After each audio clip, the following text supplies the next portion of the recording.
We'd like to welcome everybody out. Thank you for joining us. Obviously, this is an incredible opportunity. We're now going to witness three individuals actually, who were recently elected to the City Council. So we have an interesting opportunity tonight to witness that, and we're excited about that. Let me just make some opening comments first. This is the Royse City meeting, the City Council meeting. This is January 7th, 2020, and the time is 5:30. Let me recognize who's here.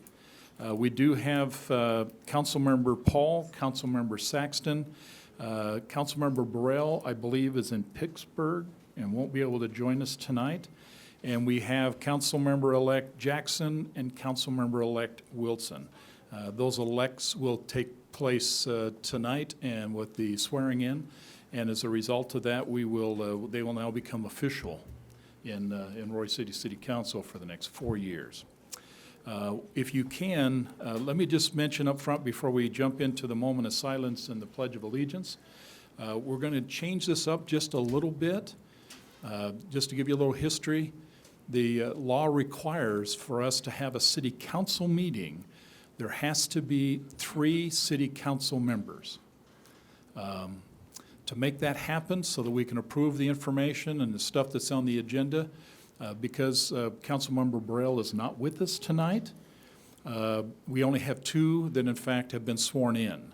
So what we're going to do to make sure this is legal and right is we're going to move the swearing in of the new council members right up front. That makes them official, and then after making them official, they now can vote.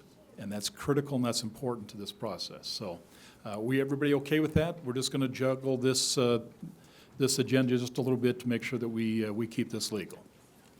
So with that, what I'd like to do, if you don't mind, if you'll join me in a moment of silence. We're going to, shortly after that moment of silence, then we'll go ahead and do a Pledge of Allegiance. So if you would, join me with a moment of silence.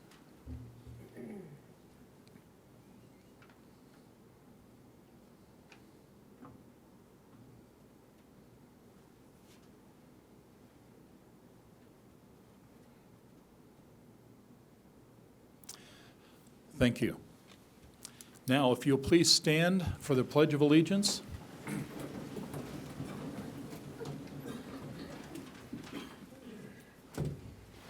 I pledge allegiance to the flag of the United States of America and to the republic for which it stands, one nation, under God, indivisible, with liberty and justice for all. Thank you. Okay, before we go to the consent items, what I'd like to do is actual items like the swearing in of the new City Council members. With that, then, the City Recorder, by law, is the person that does the swearing in, so we'll ask Morgan if she'll go ahead and take Councilmember Paul first, and then we'll go ahead and do Councilmember-elect Wilson and then Councilmember-elect Jackson. Thank you.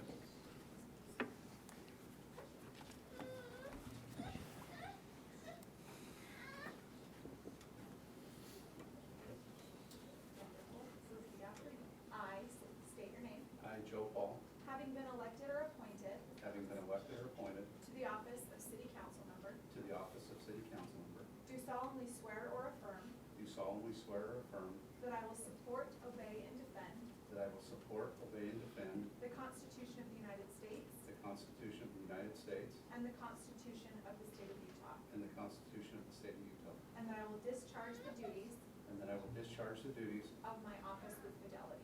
of my office with fidelity.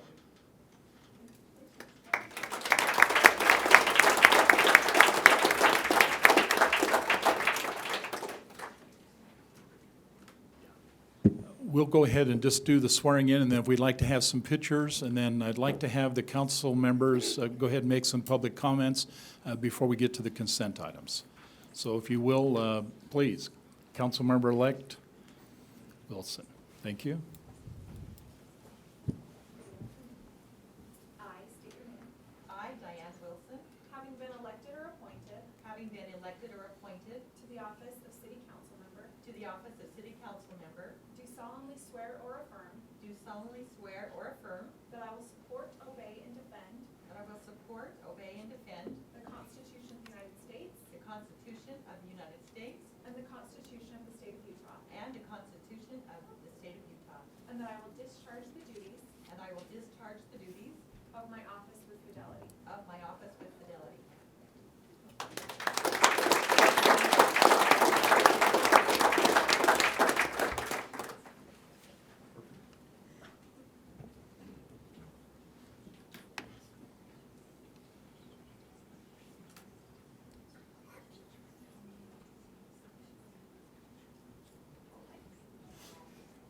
You raise yours. I state your name, I, Ann Jackson, having been elected or appointed having been elected or appointed to the office of City Council Member, to the office of City Council Member, do solemnly swear or affirm do solemnly swear or affirm that I will support, obey, and defend that I will support, obey, and defend the Constitution of the United States the Constitution of the United States and the Constitution of the State of and the Utah, Constitution of the State of Utah, and that I will discharge the duties and I will discharge the duties of my office with of my fidelity. office with fidelity.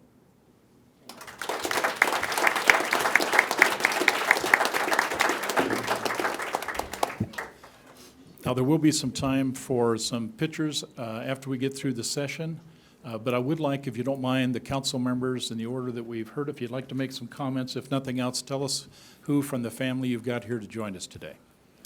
Councilmember Paul? Appreciate the opportunity to continue my commitment to the city of Roy and those that I've got support from over this time. It's a great honor to serve this great community. I have with me my wonderful wife, Sophie Paul. We're coming on 20 years now. And my two sons, Traden, who's 14, and Trevin, who's 10. So I have two other daughters, but they're at work and weren't able to make it. So thank you for the support, and I look forward to serving you.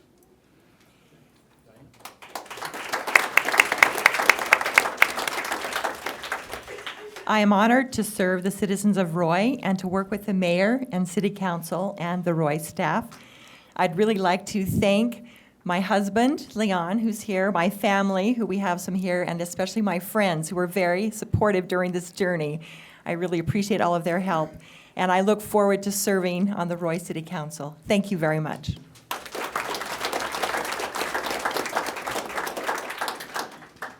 First of all, there is no E in N, so I had to point that out. I am way excited to be a member of the Roy City Council. I'm proud that my children are here to support me tonight. I have 4 children that are here, and a son-in-law, and grandchildren, and my 2 brothers that live in Roy. And then I have a good friend, Jolene, and a wonderful daughter-in-law. And I've never had more of a supportive family who have helped me along the way. And I'm very excited for this new journey in my life. And I hope that you will all let me know when I make mistakes. And I'm sure my children will. Thank you.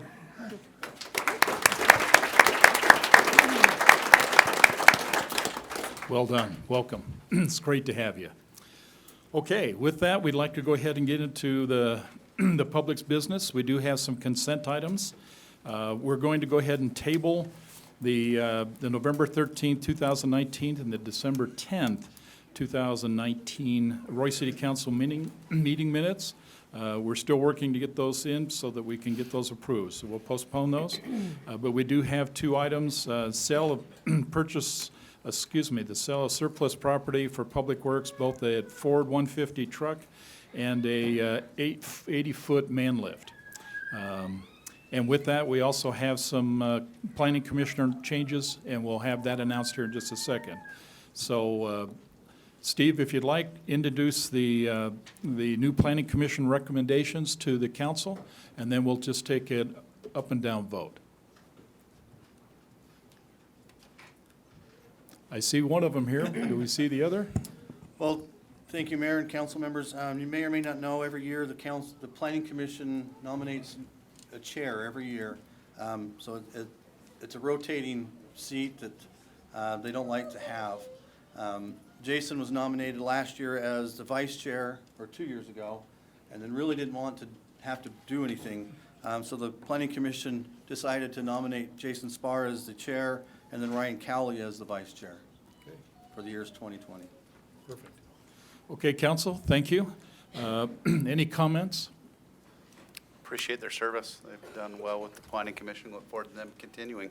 Okay, do I have approval then to approve the consent items? Mayor, I make a motion that we approve the consent items. Do I have a second? Second. Okay, all in favor? Aye. Any opposed? Okay, hearing none? Comment? Yeah, I just have a comment. One of our presentations indicated that they have to be in Farmington a little after 6:15, I believe. Okay. So if we could move Beth Holbrook up to now to be Okay. able to present before Okay. the other action items, that'd be great. Okay. So we're going to make just a minor adjustment. Obviously, Beth Holbrook works as a trustee for the Utah Transit Authority. She's here to share some information with us and with you. And so I'll ask her then if she would present a presentation. Thank you, Beth. I'm walking slowly so she can get my presentation up on your screen. Thank you so much, Mayor and Council and staff, for accommodating me. I apologize, I wasn't aware that I was at the end, and really appreciate this opportunity. I'm heading to Farmington City after this, and so this is really helpful. Yeah, if you can do it, that'd be great. So what I did today, I just brought a little bit of information in terms of generally what service we have currently for Utah Transit Authority in Roy City. And it has, as you can see by here, and I don't know if everyone else can see it as well, basically, these are the route numbers, the buses that you will see every day. And the next box is some of the ridership. Oh, sorry, you want to go back? My assistant is very helpful, and I appreciate it. So you can see some of the ridership numbers of people that we're picking up that are heading to other destinations every day. And you can see, as you look at the frequency and everything, you can see the number of hours it runs, weekdays, whether it's Saturday or Sundays, and the hours of operation in total. And we, at Utah Transit Authority, we really want to make sure that we are doing what we can to get service to your community and get your residents effectively to where they need to go. And now you can go to the next slide. One of the things that we are also doing is we are utilizing some of the Prop 1 funding in order to improve bus stops in the areas as well. We recognize that some of the bus stops are older, and we know that there are potentially riders who have some disability issues or some other challenges that they might have. And so what we have done with some of that money is, as you can see, we have improved the 4 bus stops that are listed there. And then if you want to go to the next one. This is the improvement at 1587 West, 4400 South. As you can see, it was dirt, and we recognize that we want to make sure that we have access that's clear. And then you can see the after picture as well. You want to do the next slide? The other bus stops are going to be, there's one that's going to be completed in 2020, and then we're going to go through and go do it again. We have established a master plan for all of our bus stops and improvements, and we do it strategically, so we try to do it in different areas throughout each year. This actually is a map of the services and the buses that go through it. And again, I'm going to leave this with your city, so any of your residents who have questions or who want to have more information, I'm happy to do that and leave that to you. Not included in my packet, I believe that was the last slide, is that correct? Not included in my slide presentation is a presentation on some of the things that we are doing in the future. One of them being transit-oriented development. And this is specifically right now focused on the Front Runner. As everyone knows, there's a Front Runner stop here in Roy City, and we want to help Roy City take advantage of having access to these opportunities and getting your residents to different locales, wherever it is that they work, whether it is north to Ogden or south into other areas. And what I handed you today is it's basically called our transit-oriented development model. And it talks about some of the things that we look for when we're doing transit-oriented developments and working with communities. As you know, we own land adjacent to our transit stop there, our rail stop. And what we want to do is we want to make sure that we're maximizing the value of that land because it is in conjunction with a rail stop. A lot of times, what we have found is if you can produce housing or a work opportunity in these locations, it not only helps to, of course, get people onto the trains, but what it really does is it helps get people to access to opportunities without excess costs. For instance, we've found that some of the people that live in these areas, especially in the housing side, can maybe not have to have two vehicles in a two-driver household. Maybe they just need one because they have access to that rail stop. And then combined with that is an opportunity to basically look at things from a perspective of, if we're going to be a city of the future and we want to address the needs of our residents today as well as into the future, we need to make sure that we're maximizing the land use and the zoning that is associated with these transit stops. A lot of times what that can do, for a stop like for Roy, for instance, that is probably looking at some form of density in the housing side of things. And housing is one of the critical elements for people to be able to have access to affordable housing. And we also want to take a look at some of the things strategically and economically that is going on in the future as well. Millennials actually have a different perspective than kind of, I guess, what our generation would do, and that is they look for residences that don't have a lot of excess requirements. In other words, they like to not have to mow. They like to not have to have some of those maintenance issues. And so there's actually a whole change of people and how they're looking and perceiving density and access to rail in general. So what I handed to you today, and you guys are welcome to take a look at this at your leisure, is it basically is going to be talking about how we manage Front Runner, what we look for when we do transit-oriented development along those rail sites, and some of the economic opportunities that can be presented. We're going to talk about, it talks about growth in the areas. As everyone knows, I think pretty much everyone here has experienced the growth that has occurred in not just in Roy, but in the northern Utah area as well, along the Wasatch Front. Growth is an opportunity for ridership in ways that not only obviously get people from point A to point B, but it also helps to deal with air quality issues that we have along the Wasatch Front in general. There's a lot of data that suggests that with air quality, the more dense it's going to become, I'm sure this is no surprise to everyone else, the more challenges to air quality that we have. And we have a limited airshed space, and we want to be able to maximize that. We also want to be able to minimize traffic. I know everyone that has driven I-15 right now has probably had some challenges in terms of just the expansion of the freeway and other mechanisms. And while those can be temporary, traffic is not. And traffic doesn't just mean I-15. It can also mean your major transit corridors that are 5600 South or 1800 South. Those are the things that can also experience a high volume of traffic. We recognize that there's a Wasatch Front Regional Council has established the Wasatch Choice 2050, which basically addresses a lot of these issues and talks about what we can do to maximize the value of not just transit, but also transportation and land use and zoning. Transportation, land use, and zoning, those are things, well, not the transportation necessarily, sorry. The land use and the zoning are things that the cities are responsible for. And so what we want to do is we want to make sure we collaborate with you to understand what your city's needs are. We recognize that Roy City has a lot more build out than other cities adjacent to it. And so what can we do to help you to maximize that? So if there's anything that you need as a city and your residents have questions on, please feel free to reach out to me.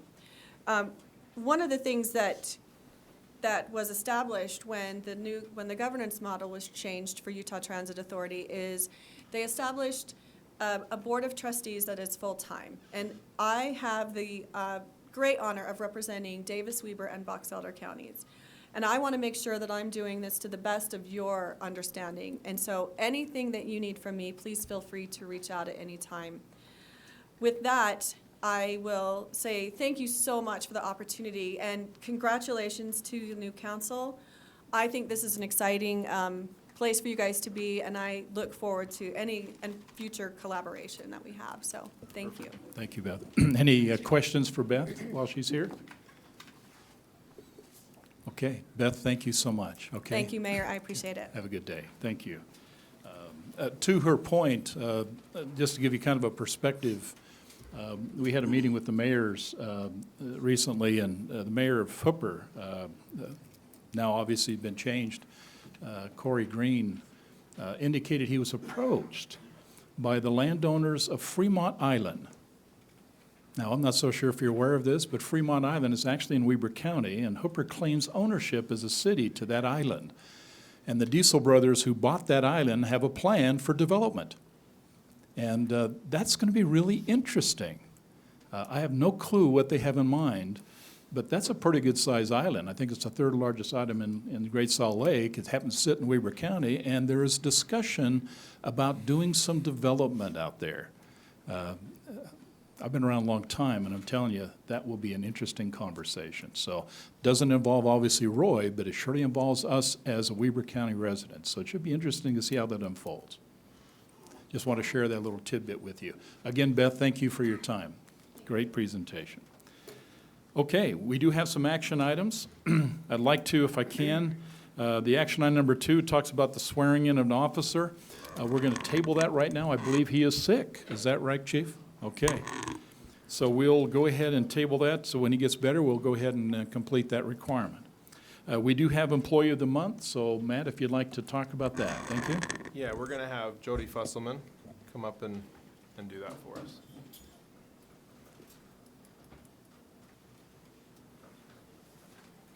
Hi. I'm just going to read this letter really quick.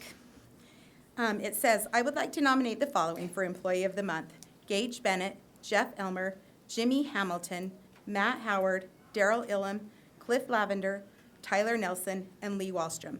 Beginning Thursday, November 28th, and continuing through Sunday, December 1st, the Roy City Water Division responded to 14 water main breaks.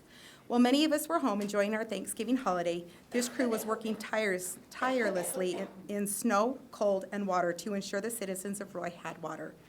I would like to make sure that it is known how much the effort and time that they put into these repairs is appreciated. Each one of them responded without complaint, one break after the next. Each of these breaks, it takes approximately 2 to 3 hours to repair. Water is something that we take for granted. You don't even think about it until you open your tap and nothing comes out.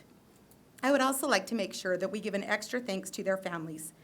It goes without saying that we appreciate all of the support that they give to their loved ones. Oftentimes, this is a thankless job, and I want to make sure that they know that they are appreciated for a job well done. Thank you. Excellent, excellent. Okay.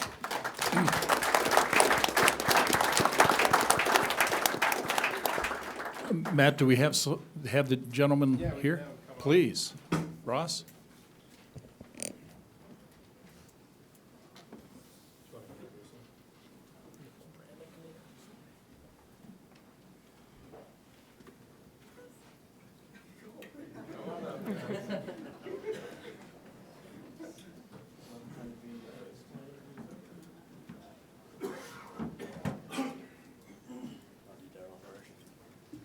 So here's Daryl Illam.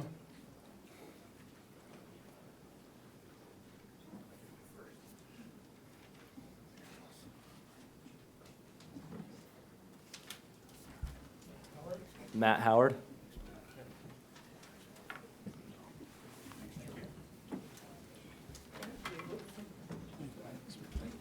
James Hamilton.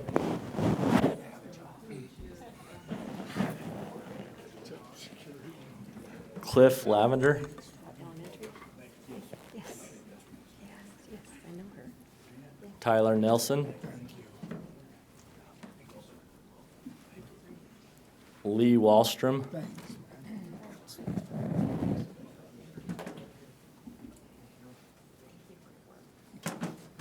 Then we have Jeff Elmer and Gage Bennett that are not here.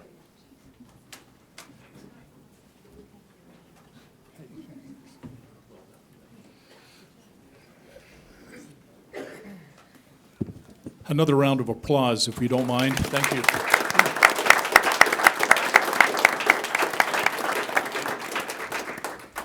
Yeah, incredible.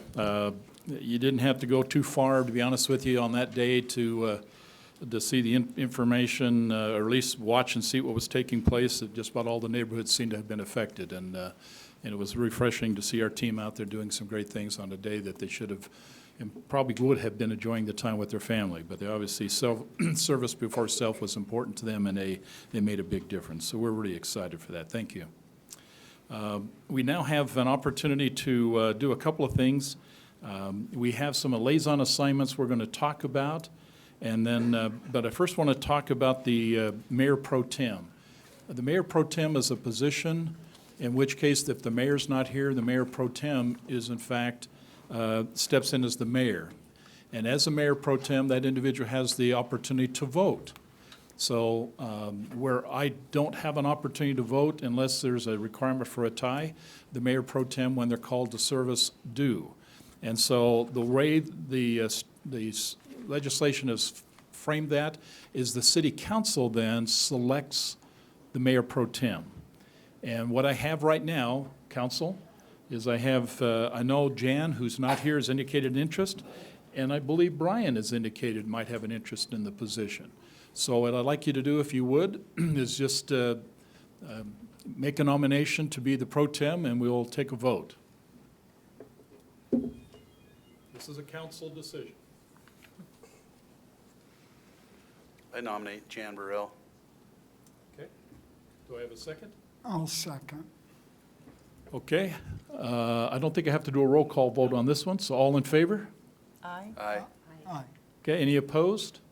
Okay, Jan Burrell will be the new mayor pro tem for Roy City. Thank you. You will notice in the packet, council members, of some liaison assignments. We're going to do a couple things with this. I will indicate too, there's a couple of appointments going and become representatives on the North Davis Sewer Board as a trustee, and also the Mosquito Abatement District. These are two appointments to a district. The policy requires those to actually be done by resolution. And so what I'd like to do then is I'd like to then, and I believe you have a copy of those, I'd like to address each of those first, and then we'll get to the liaison assignments. But this is resolution number 20-3, and this resolution states that Roy City Council appoint Council Member Joe Paul to the North Davis Sewer District. Comment on that appointment. Okay, hearing none, I propose, do I have an approval? Do I have a vote to approve then Joe Paul to that district? I actually have, It would be a roll call.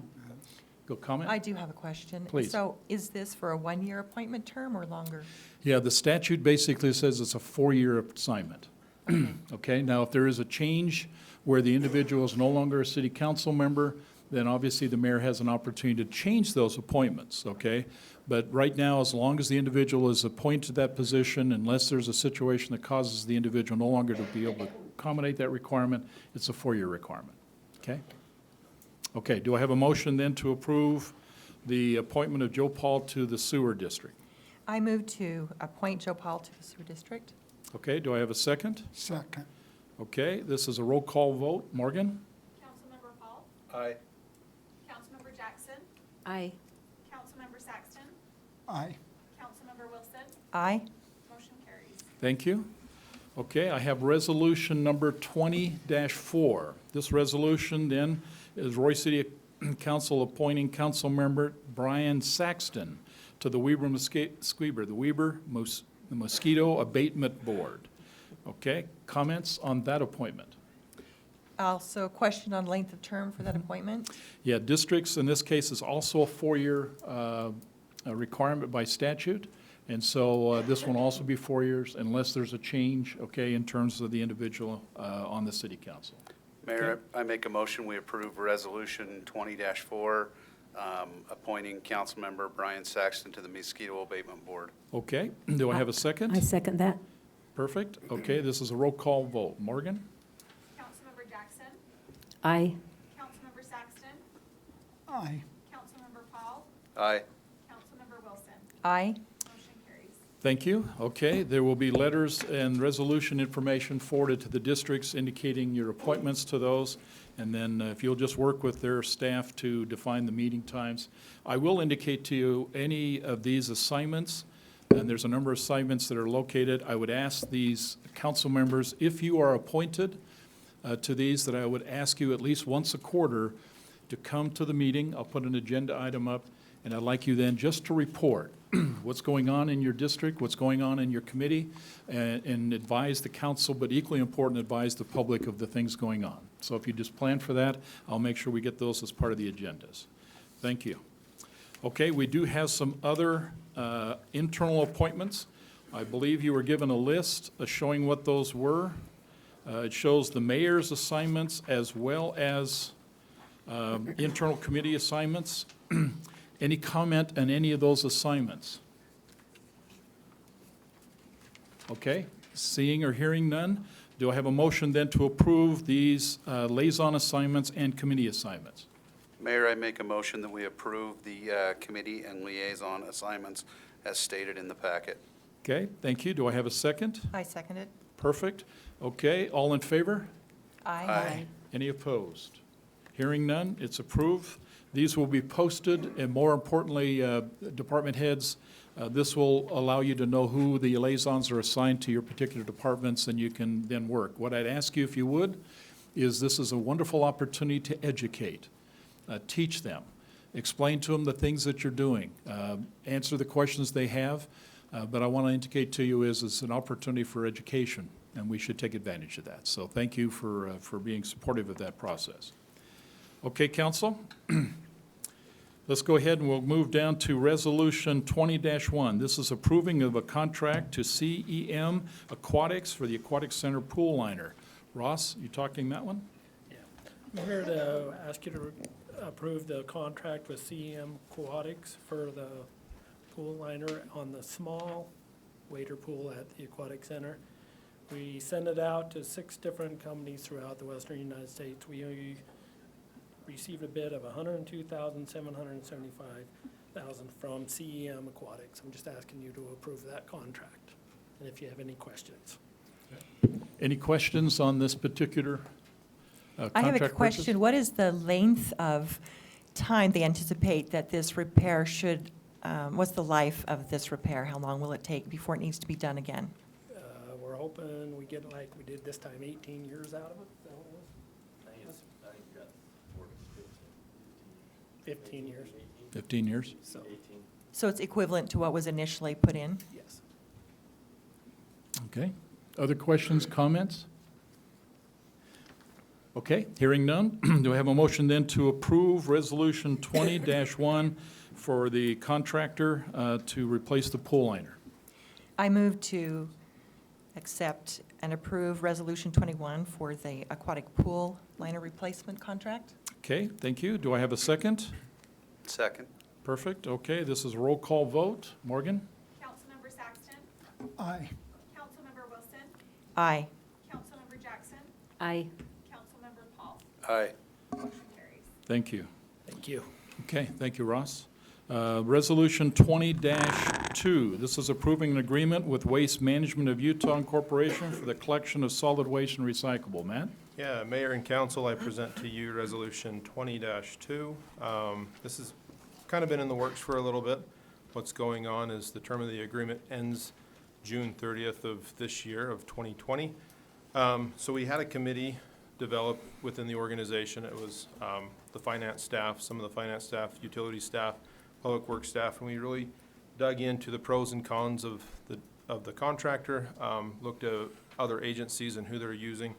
One of the first things that came about is that most other companies require us to own the cans. And so if we were to move, we would have to buy these cans for about $1 million, surprisingly. So there's a little bit of a bill there, but we'd like the construction of the contract right now because we pay per can. Most people pay per tonnage, and that varies. And so it's easy, very easy for us to budget as well.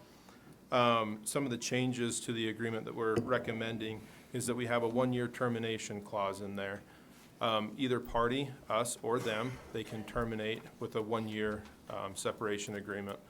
One of the reasons why we want to do that is there's talk in Weber County of doing something with solid waste. And so if something happened there, we would like to know that we can still adapt to that. Also, the CPI rate adjustment, it's going to go, that's the annual inflation adjustments. That's going to go toward the water, sewer, and trash collection for the CPI. So that's any increase that we're going to see in the new fiscal year, which is July 1st. And so there is one small minor change that a friend and a resident mentioned, that there's a wrong email in there. And so the email, we're just going to put in the contract to send it to admin@Roy, Utah. And so we just need to make that change in the resolution. But staff recommends that you would approve this contract. And I'll turn it over to you guys. Okay. Council, questions, comments on this resolution? I was just going to comment that this particular contract has a very nice beneficial clause in it where it actually will have a service for handicapped and senior citizens on 6.3. And as I was looking into other companies, I didn't see that that was available, and that was just kind of a note that I thought was excellent. Do they have that available? But what Councilmember Wilson's indicating is that for any reason, if you're handicapped or elderly, you're able to submit an application to Waste Management ourselves, and Waste Management trucks will actually go get the garbage cans and come back. It's not something heavily advertised. It's something that's kind of a last resort, but they will do it. Because I speaking with Councilmember Wilson, she knew of an individual that collected the trash in her house, and that's not proper. So Waste Management, they're a lovely company. They're very well to work with. So that's one of the great things that they do. Question. The rates on 10.2, will they include the increase that you spoke of? So these rates that are included in the packet, they seem a little low because these guys are only the haulers. We also have to pay for the tipping fees on top of the hauling of it. And so that's our current rate. And then every year, they're able to come in with the CPI adjustments, and that's just the inflation rates. Any other thing, like any other rate above that would have to be agreed to with us. Oh, So that is our okay. current rate in there. I think it's 15 or $5.15 a can or something. $5.15 for the first, and any additional, it's $3.02. Correct. Is the tipping fees holding stable, or are they going up as well? They recently has stabilized with Weber County. My understanding is that they just got into a new agreement with Republic, that they stabilized those rates. That's good. They were going up for some time, so. On a corollary note to that, Matt, I'll just share this with you. In the WCOG meeting on Monday, it was approved by the mayors and the commissioners to put you on the solid waste board with the county. This will give you some real insight through that committee to literally see how this is unfolding and what's taking place. And equally important, as there's possibility of transitioning to much more recyclable types of opportunities for our solid waste, you'll be right in the middle of that. And so, and by the way, you're the only non-elected person on that committee, which is perfect. You'll see a lot of mayors on there with you. But we brought that up in the last meeting. It was important that we felt that you're part of that, and it was important that we understand it, and the city staff understands some of the nuances associated with that. So that'll be a great assignment for you, and more importantly, you'll have some real insight of what's going on. So we expect some feedback, okay, with that appointment. Always, So yep. we appreciate that. Okay. Any other comments on Resolution 20-2? Okay, hearing none. Council, do I have a motion then to approve Resolution 20-2, which is the improvement of the waste management of Utah for the collection of solid waste and recyclable, with the amendment to the email address? Correct. Go ahead, Joe. Mayor, I make a motion, we approve Resolution 20-2, approving the agreement with Waste Management for the collection of solid waste and recyclables with the amendment of the email address to indicate Roy Admin. Okay, thank you. I'm getting a little nervous. Okay, do I have a second? I second it. Thank you. Okay, this is a roll call vote. Morgan? Councilmember Wilson, I agree. Councilmember Saxton, Aye. Councilmember Jackson, Aye. Councilmember Paul. Aye. Motion carries. Thank you. If I seem to hesitate, it's only because if I do not get a motion to approve on a first or a second, it dies as part of a motion. I didn't get the motion, so it dies a natural death. So just recognize I get a little nervous when I have a pause on some of these issues. Okay, we have a continuation of consideration of Resolution 20-1. This is a carryover from discussions that took place with some of the council members that we had in the past, and we've now got an opportunity to address it tonight. This is ordinance 20-1, amending the Title 10 zoning regulation, specifically with Chapter 10, which deals with general property development standards, Chapter 17, which deals with the table of use, and Chapter 31, which talks to the definitions. Steve, if you can, go ahead and introduce where we are on this, and then we can get into the discussion. Thank you. Thank you. Can everybody hear me? I don't think you're picking up on the speaker. It's on. I'll try to speak up and hopefully the microphone will grab me. So again, this is just a continuation of a discussion. It was first on the October 15th agenda. Then it was tabled and we had a work session sometime in December 10th, I think it was, the last meeting of the year, where we went through the ordinances, 2 of the 3 that we'll be presenting tonight. So here we are with the continuation of it. The public hearing has already taken place during October 15th, and those comments are in the staff report that I've given you. So again, for Councilmember Jackson and Councilmember Wilson, I'll just kind of refresh. This is to look at the difference in the ordinances. There was some ambiguity that happened within it on a particular development. We won't need to name the type, I think everybody knows. To look at setbacks, fence requirements, and landscaping requirements on those. The Planning Commission was charged with looking at this and coming up with some solutions of how to get that ambiguity out of the ordinance and make it so both the residents understand what's going on and the developer has knowledge of what needs to happen. They looked at several different cities, Ogden, Layton, and Clinton. We also looked at a city in Arizona. I want to say it's Queen Park. If I'm wrong, I'll let you know, but of how they look at city or fencing requirements between residential and commercial zones. Right off the bat, Ogden wasn't going to work. They have some abilities, there's some options where you could have almost no fence just because of topography. That if the topography was such that a 6-foot fence wouldn't really change anything, you don't have to have the fence. So the commission kind of threw that one out the window. Layton's really didn't help us out much, but they really liked what Clinton had. Kind of give you some update. Clinton, within their performance zone, which is their downtown, you have options. So when you submit a development, the city will look at it and say, okay, what surrounds the development? What types of is there? If it's single-family residential, then that's, a type 2. And then your development, because of the impervious surface, which is building asphalt where the rainwater can't go into the ground, that may make you a type 9 or what have you. So within that table, it brings you down to a buffer yard. They have, I want to say, 8 or 9 different buffer yards. So we took a look at that, and each buffer yard has 4 different options. You could be so far away with so much landscaping or so close with each required landscaping.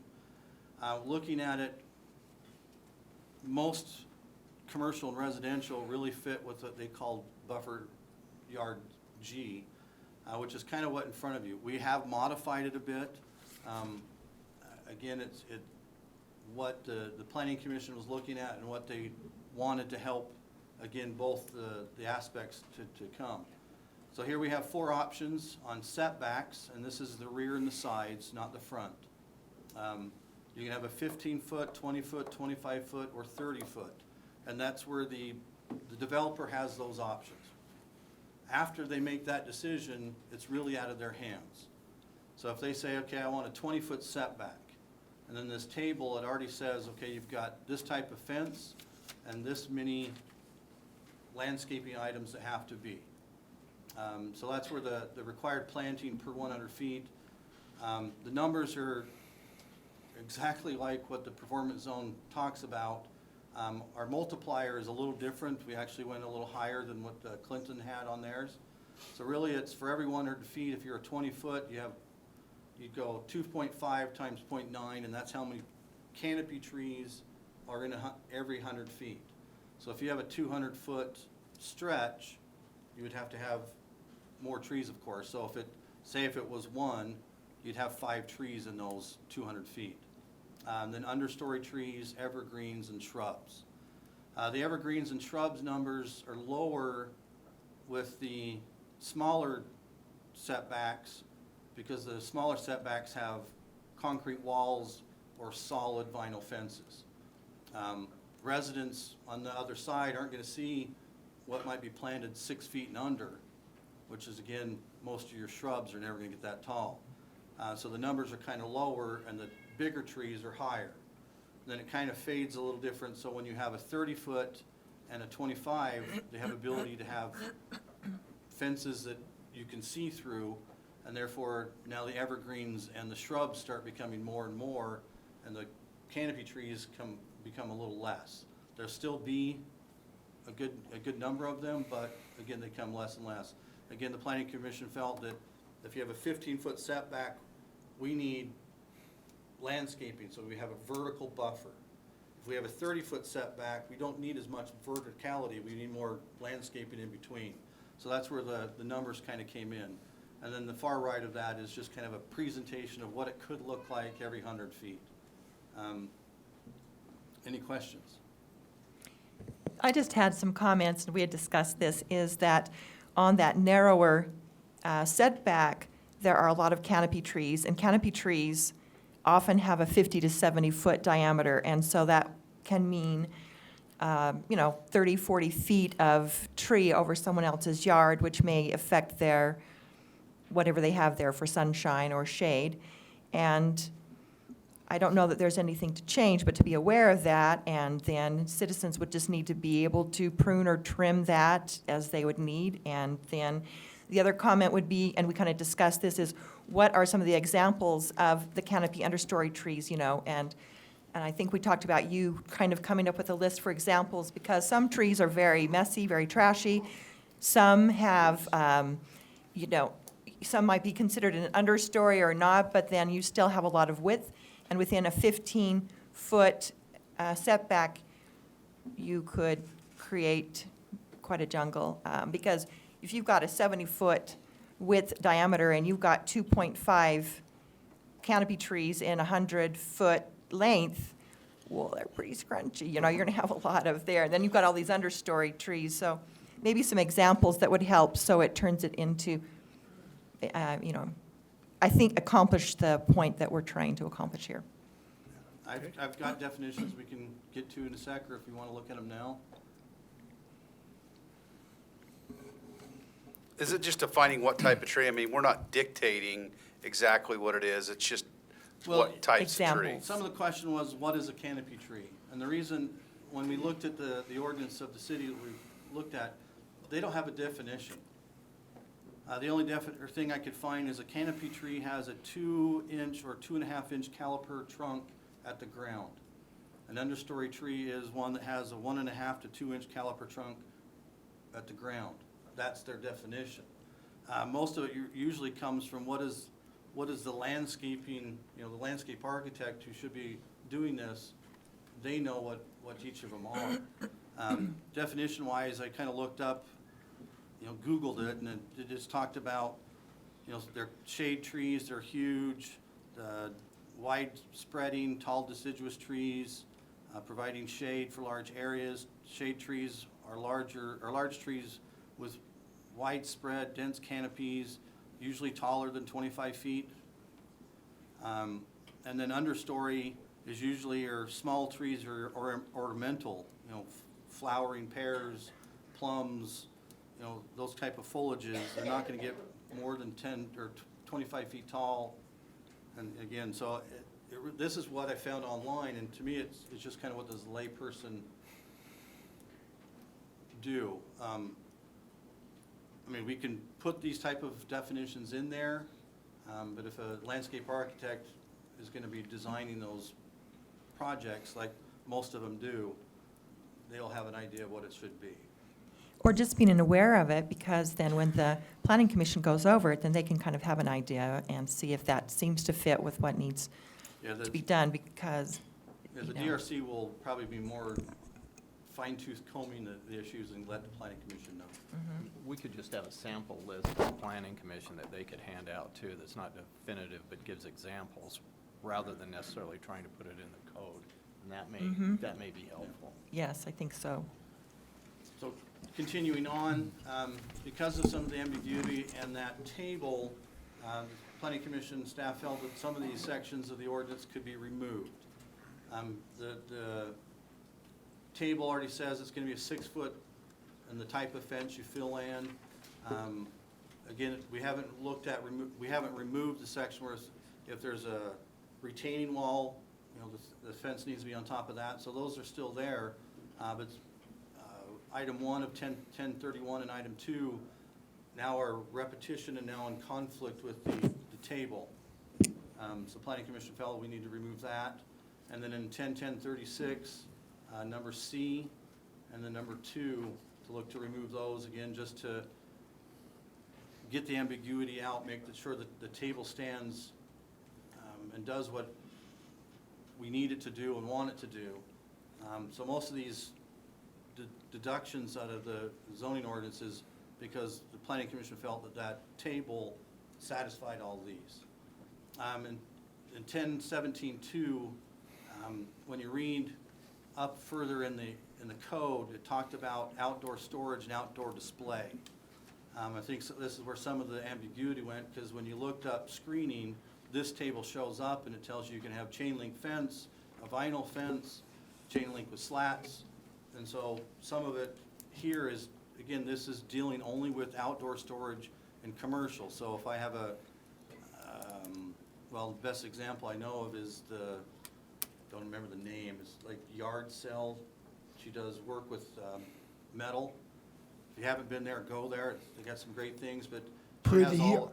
It's called Pretty Yard Art. Yes, there we go. She has all her stuff outside behind a screen fence. That's what this is for, is so you can still have stuff outside, but it's screened. So in this section of the ordinance, we specified, okay, this is only dealing with that aspect, nothing else in the ordinance, just this aspect. And then we looked at the definition section again. The first two were already in there. Didn't really apply to much of anything. So we looked at adding in what the types of fences were that's listed in the table. And then the image just kind of helps you see what those definitions are. Obviously, a solid fence is solid. A partial view has 4 feet of solid, 2 feet of kind of see-through material, and then a view is half and half. There is a chain link aspect on the 30-foot, but they do have to plant living material next to it, some sort of vine or something that's now going to grow up through it and take it over, and then also now it becomes a blocked solid view. Okay, council. Thank you, Steve. Good rundown. Let me just make a point here. The mayor has the liberty to open up for public comment. And I'm going to do that here in a second, in large part because we have 2 new council members on board, and we have been working this thing, I would dare say, almost 6 months. And so I think we will open this for public comment, take the public comment, and then I'll ask you to discuss ideas, things, and then we'll go for a vote. So with that, I'm going to open this for public comment. Anybody in the audience who would like to step up to the microphone and give us your thoughts on this particular ordinance change, all I need is your name and your address. So please.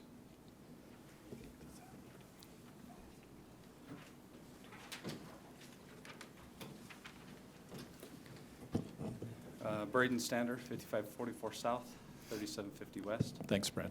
First and foremost, welcome to our new council members. Look forward to working with you. Real quick, as many of you already know, I'm directly impacted by the project that kind of drove all this discussion. I know the last time we talked, it went to a work session. I couldn't be to the work session, but I don't see much has changed from what the concerns were brought up the last time with the previous council and what was presented today. I don't see any changes in that. Having lived with the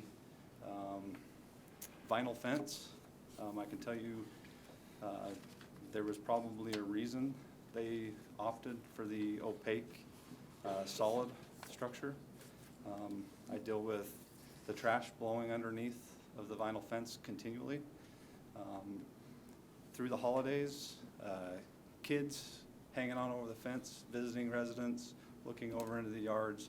This is really about the privacy of the citizens.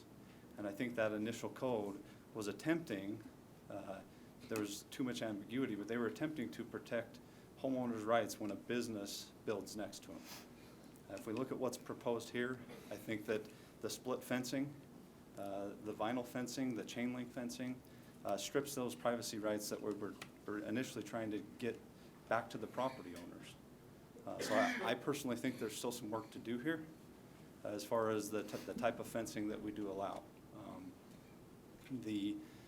There's a sound benefit to a solid wall versus a concrete wall. I'll tell you, at 5 in the morning when they dump the trash every day, it might be nice to have a solid wall to kind of deaden some of that sound. I encourage the council to really look at this. I'd be more than willing to sit down, go over the facts. I've got a lot of things as it relates to the code violations of Sunset Ridge, and I'd be more than willing to sit down and talk to you guys about some of my concerns. I think we've compromised, as homeowners. I didn't get everything I wanted. I have a fence that's much shorter than 6 feet right now. So even the current one that's being proposed, those things still aren't met at the facility. So I think that there's more room to have conversation about this before we just vote. At the end of the day, this is about the citizens' privacy. And if we pass what's presented, other citizens are going to lose privacy. And I think that's what started this whole conversation. So I thank you for your time and look forward to working with you. Okay, thank you, Braden. Anybody else would like to share a thought? Please, name and address. Thank you. I'm Kevin Homer. I live at 5398 South, 4000 West. I'm really glad to see that Braden was here to voice some of the concerns that were brought up several months ago when there was a discussion about the fence height. If we're going to be making changes to this ordinance, this code, this would be a really good time to try to address the things that were brought up several months ago when the new retirement center was built and there was a question about the height of the fence. I am not sure that this change is addressing that concern. I would ask that you look into that a little bit more, maybe work with Mr. Stander to find out how to get those things resolved, because I know that he and many other people that live there were very concerned that the code was not clear and maybe needed to be more clear to deal with the height of the fences. Thank you. Thank you. Okay, anybody else would like to share a thought? Please, your name and address. Thank you. Trudy Crossley, 5552 South, 3750 West. I also deal with the vinyl fence instead of a solid wall. behind my property.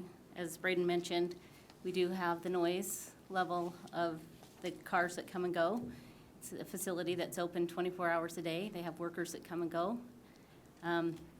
For instance, there's one of them that drives a very nice Mustang, but if you've ever driven a Mustang, which I have, it takes some time to warm up. Well, she leaves at about midnight. So it does make a difference, and it impacts my family and my home, my property. I also have the issue with the gap in the bottom of the fence and garbage blowing under, some just by wind and some because they keep track of their property and they use a leaf blower like most of us do. And that ends up in our yards because they're blowing it off of their property. So I would definitely encourage you to please look closely at what the intent was. The title of the code 101031 was just a compatibility transition, trying to provide some amount of a transition when a commercial property meets a residence property. There's some good things in there, and I'm afraid that as you scratch them out, the property owners lose that buffer, that ability to have any amount of transition. I too am concerned about the open fencing and the living fence.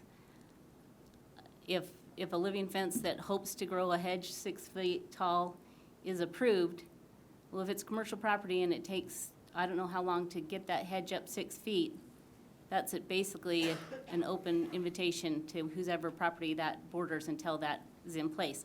There are a lot of considerations. And I would just submit and make a plea to especially to the council members who have been elected. You have employees of the city who look after the city. You've been elected to look after the citizens. You represent us. You're my voice in these decisions that are being made in the meetings that I don't attend. And so they may be asking the question, what's best for the city? But I hope you're always asking the question, what's best for the residents, because that's who you represent. So I'm trusting you with my vote and with my confidence that you will represent us as citizens and protect our rights. Okay, thank you. Anybody else would like to share a thought? Okay, seeing none, I'm going to go out of the public comment period. Council, any comments, thoughts, anything on this particular ordinance? I have another question of clarification then. In regards to the depth of the side yard or the setback, the fence, is that fence that we're discussing meant to be exactly on the property line? Yes. So then the changes would be, the distance would hopefully increase the privacy because now you've got a 30-foot distance versus if you're going to have a living fence, which hopefully would mitigate some of those problems. The vinyl fence, if it's there, we've got vinyl on a couple of options, would be still have possibly garbage blowing under, but at least there would be a further distance for that to be blowing, or the leaves that they're blowing off of their property, because we would have at least a 20-foot or higher distance from there. And then what was the current distance then from the current fence line and the distance they have that is causing some of those problems with the leaf blowing in the garbage? It's on the top of the That's the chart. 20-foot? Yeah, it was 20 feet or 1 foot for every height of building. And this one was 20-foot, right? The height of the there was one that was wall at that 24? point was 18 feet, and they're 24 feet from property line. 24? And so we're still having that kind of problem with a 24-foot setback. Well, and some of the issue again is in that 10-10-31, it's a transition between non-residential and residential, but within that section of code, it actually picks out if you're a residential use or non-residential use, then you have to abide by this. Well, an assisted living facility is just that. It's a living facility, hence a residential facility, so it's not a non-residential use, so it's kind of exempt from that code. Where this one just says it doesn't matter what you are, you're gonna have landscaping, you're gonna have So it's more, the residents and the developer know exactly what they're gonna get, rather than, well, I'm a residential use, so that doesn't apply to me, and then go on down. And even today, our landscaping ordinance doesn't say you gotta have so many trees, so many shrubs. It can just be river rock, and it doesn't help the resident in any way, shape, or form when it's just river rock. This again gives that ability to have a vertical buffer within there. Behind the fence, so the residents don't see the landscaping unless it's over the fence. Right. Or through a partial fence if we have, Yeah, it's difficult for me to say, hey, developer, you're gonna put the fence 10 feet into your property and then let the landowner, the resident now take over 10 feet of their property. I can't, no one can allow that, so it's that property line is the thing. Now, let me just make it clear, particularly new council members. We're going to make a choice here in a few minutes, but let me give you your options so you understand what you can and cannot do. First thing is that I'm going to ask for a motion to basically approve, because it's been presented to the council. You can, in fact, approve it or not, and that's your vote. Part two to that would be is you can amend this particular ordinance in this meeting, and based on that, we can make the amendment. You can basically choose to table this, meaning is that we'll bring it up in a different conversation, obviously with new members. Or you can basically says, I'm not going to approve this, in which case the existing ordinance as written stays into effect. So you have four choices. So ask your questions, get your thoughts, think about what you're going to do, and I'm going to go for a motion. If I do not get the votes, this thing will die, and what the existing ordinance reads is what we'll have until it's changed. That's the law, okay? I just have a comment. My brother lives behind this senior center, retirement home they put in, and his next door neighbor is Jeff Manning, who is directly, his backyard. So I called him yesterday because I haven't been to all these meetings and I haven't known everything that's been going on. And I said, I want to have your input on how this has affected you. And he said, I've come to peace with it. He said, I do not want them to take this fence up. And I've talked to my other neighbors and and he mentioned the Crossleys and he said it affects them more than it does me. But he said, I want them to leave things how they are. And I've told my other neighbors, would you rather not have a retirement, home here? Or like an apartment buildings with barking dogs and children hanging on our fence? And he's like, I am at peace with it. I want you to just leave it and not do anything with it. And that's just his comment, but that's the only thing I know about this. So I don't know enough, I don't feel to vote one way or another, but Well, that's just what his comment was. Yeah, and that's a good comment. Let me just make this clear. What is it this assisted living is at the assisted living? There could be a conversation about what we may want to continue to do there. That's a different conversation. I am concerned as a mayor is that we have a proposal in the city to basically put another assisted living into Royce City. And I do not, let me repeat that, I do not want to go for the last 6 months that we have been hammering this thing, trying to find solution and do that again. We need to fix this. And the law of the land is decided by the council. So I'm just indicating to you is, we can address what's taking place, particularly with this one and maybe at a different session with the existing assisted living. But I am absolutely concerned that this has to be addressed for any other future elements that deal with assisted livings or where there's a buffer zone between residential and commercial. We have to do this. So if this proposal will basically fix that and get us so we're on a track, great. If it needs to be changed, modified, great. If it needs to say we use the old one, fine. If you want to have a side meeting as a new council and talk about this, then let's table it. But council, this is your decision. This is what they pay you to do. You set the law of the land, and you need to make a decision.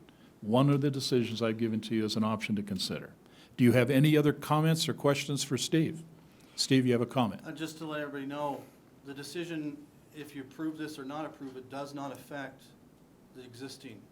They have grandfathering rights to what they are.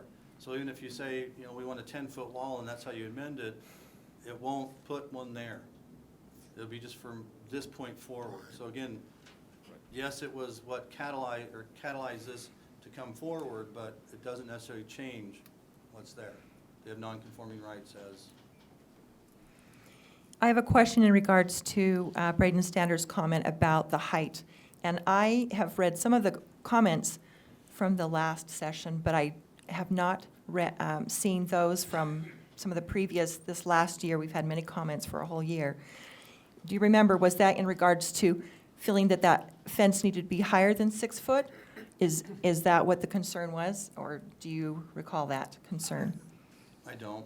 Okay. I mean, He's here. Commissioner He Paul. was- that something we could council ask? member. Ooh. I can open it up for public comment again. So let's do that. Braden, if you'd like to explain your point when you brought it up before, please, like your name and address one more time for the record, and maybe you can clarify the council member's question. Okay. Braden Stander, 5544 South, 3750 West. In the previous one, the height of the fence, it was kind of twofold. So on one side of the property line, they built a 4-foot retaining wall and then only placed a 4-foot fence on it. And so you had the elevation difference. They backfilled the property almost 4.5 feet and then built a retaining wall and then placed the fence on top of that. So anybody standing over there only had a 4-foot barrier between you and those neighbors. The neighbors to the south, which is where Mannings reside, that distance and that level, when it drops off, they put the fence on the property line. And so the property sits higher, and they really only have 3 feet of privacy when you look into the actual facility. And so their original complaints, and you know, they voiced concern when this first went in, is I want my fence higher because they put it on the property line, but the facility sits higher. And that was really the issue with the height of the fence. You know, the one that they put in now is a couple inches shy of 6 feet, which allows, you know, kids to hang on it and peek over the fence and do the things we have now. So, but that's really what it was all about. I also want to, Steve mentioned that because this was used as a living facility, that the purpose drove a different zoning. And I just, I feel like that's misinformation. In 101031, it's very clear. It says, when any non-residential zones, including all commercial and industrial zones, is located adjacent to any residential zoning district, the following requirements shall apply to all proposed uses. And based on the zoning, this is community commercial. This zone doesn't look at what the uses are. It's in the zone, and it doesn't matter what the proposed use is. And so this does apply to the facility that we're talking about. So I just want to be clear with that. I really think that there's an opportunity to sit down and address the issues. We don't have to approve it tonight. We can table it and have conversation. There's many other things within this code that I would love to have an opportunity to sit down with the new council members and put it out on the table. And then from there, make your decisions. But I think you need to have all the facts. We don't have to approve this today. Thank you. Thanks for your input. Okay, council, any more comments, questions, thoughts? Okay, hearing none. Do I have a motion then to approve ordinance 20-1, amending the Title 10 zoning regulation, amending Chapter 10, general property development standards, Chapter 17, table of uses, and Chapter 31 on definitions? I would like to actually provide a motion to table this, as we do have 2 new council members. We have some information, but realizing we are not going to be able to change what's already there, we could at least use that as part of our study as we see if the current changes will alleviate the problems that were there to help prevent, especially where we have a new facility possibly coming in. I would like to have more time and input and information to make sure that when we do this, we do it hopefully as carefully as possible to avoid further problems. Okay, Councilmember Wilson has recommended and proposed that I take a motion to table this particular ordinance. Do I have I have a motion to do that? Do I have approval? Anyone want to make me approval to table ordinance number 20-1? I'll second it. I need a first approval to do that. So you go ahead and approve it. Yeah. Okay, I need a second. I second it. Okay, I do not believe on a table I need a roll call vote, but I do believe I have to get up and down. So all in favor? Aye. Aye. Okay, any opposed? Okay. Ordinance 20-1 is tabled. We will reschedule another time to work that and probably do that in a work session. I'll work with the staff and work out a strategy on that. Okay. We do have consideration for ordinance 20-2. This amendment is to Title 10 zoning regulation, amending Chapter 17 Table of Uses, specifically addressing the outside storage of recreational vehicles. Steve, would you like to talk this one? Yeah, this is kind of, again, a continuation of another discussion that's occurred before. It was brought up, I can't remember who really brought it up to our attention, but when you look at the current ordinance of outdoor storage of recreational vehicles on residential properties, you could only have two, not to exceed a period of 48 hours. So the thought was, well, why? I mean, at the time of this was written, maybe no one had those things and they got rid of them, but times have changed. So the discussion has come to look at amending this portion of the ordinance to allow them.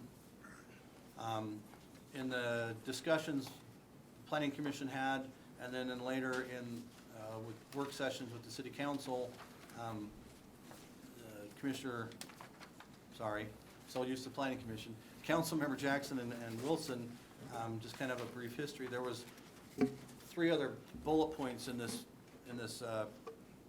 chart that the Planning Commission brought forward, but in the last work session that we have, the council felt that they didn't make sense, they weren't appropriate, and just to put the bullet on there to approve on an approved parking service, which our ordinance requires either asphalt, concrete, or weed-free gravel.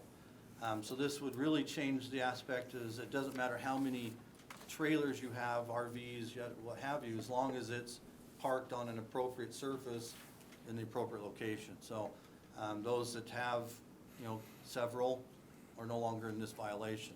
Now, I can tell you, no one ever got a ticket for this. Unless it was parked on, in your front yard on grass, then you got something for that. But, if you had 3, the code enforcement officer never went out there. But an old ordinance should be updated to today's standards, or at least how people are living. So how can we help them use their property better? And this is kind of what was come up with. It didn't change a lot. It just removed some of the aspects of the current ordinance, the number that you can have, and the time.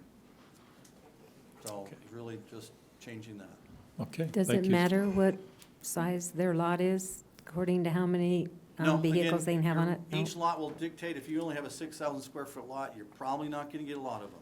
Yeah. If I have, 3 acres, but as long, they just have to be legally parked. So That's what it really comes down to. Other comments? Yes, I was appreciative of the work that the previous council had done on this. I think that they had a lot of realistic changes there.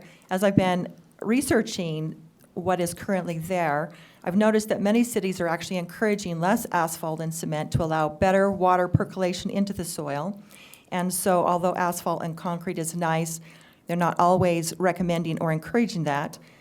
And one of the other concerns I found was that once gravel was put down, it was very hard to get rid of, and it was very difficult, challenge, labor intensive to kind of reclaim the area, like if the person moved and they wanted to put lawn or something there, possible different, but definitely different.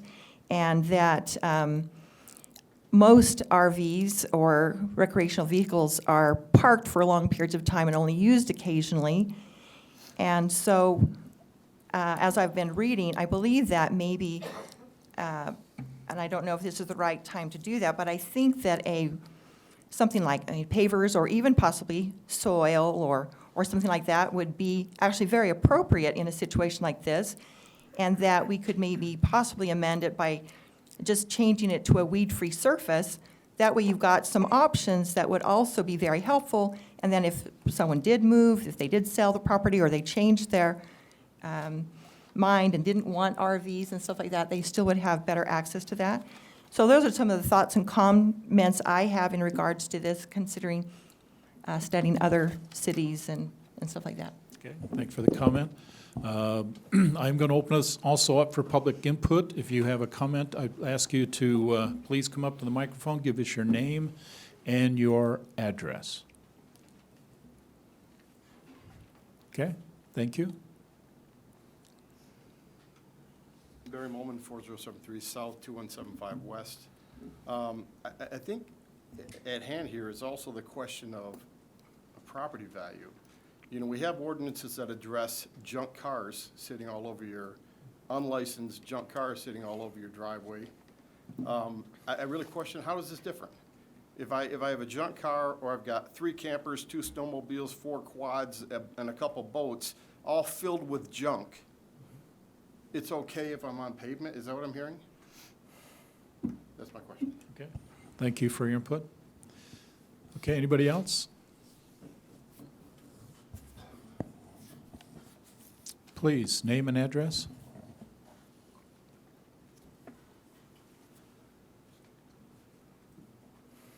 Morning or afternoon, council. Tim Higgs, 5381 South, 3400 West, Roy. I appreciate as well the time and effort that the previous council had put into this. I understand the reasons for the changes that have been made. The concern of having the units on an approved surface, totally understand that. None of us want to walk out our door and see a motorhome or a camper sunk 6 foot down into dirt just because it's been there for a while. There needs to be an ability to use those units in the way that they were designed and not be an eyesore. But I also agree, much of which all of the comments, if you read through what's occurred in the last councils, the people have a right and they need to be able to do with their units what's available. And if they have a family member that wants to come stay for a few days or a week, they need to be able to do that. If they want to park their snowmobile trailer in front of their own garage door, they need to be able to do that. And the restrictions that were there before are way too restrictive.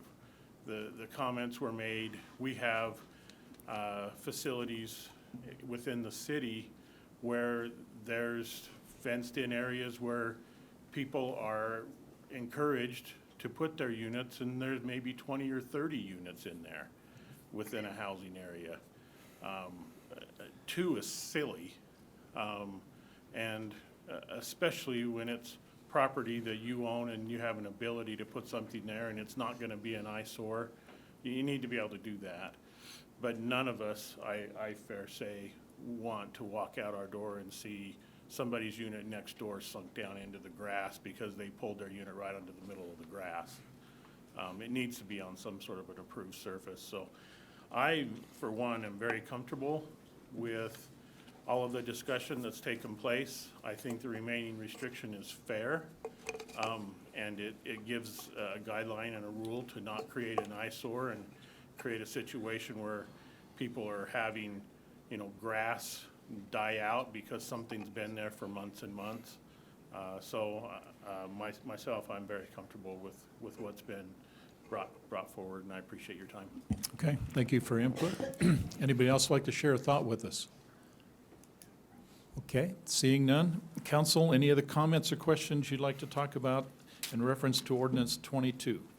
Mayor, I make a motion, we approve ordinance 20-2, amendments to Title 10 zoning regulations, amending CH 17 tables of use, Table 17-1, outside storage of recreational vehicles, as presented to the council in our packet. Okay, I have a motion. Do I have a second? I'll second. Okay, this is a roll call vote. Morgan? Councilmember Aye. Councilmember Paul, Aye. Councilmember Wilson, Aye. Councilmember Saxton. Aye. Motion carries. Okay, thank you.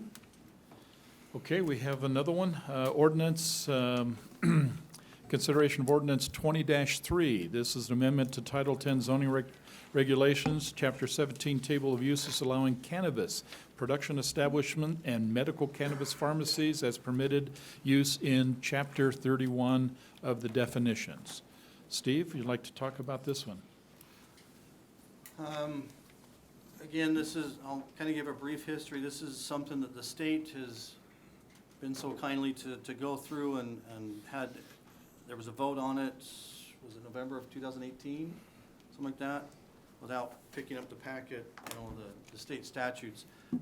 Anyway, the way the statutes ultimately ended is these types of uses are allowed. The only things that the cities can do is dictate where within the cities they can be, more specifically to the cannabis production establishments. If the city does nothing, all your agricultural and all your manufacturing zones, it's a permitted use, unless you identify ones that you want.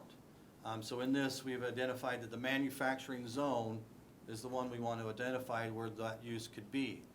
The medical cannabis pharmacy, it's in any, and correct me if I'm wrong, Andy, on my terminology, any non-residential zones, or anything that's primarily not, or anything that's primarily residential, it can't be in. So your commercial zones and all that, it's a permitted use, even if you don't do anything about it.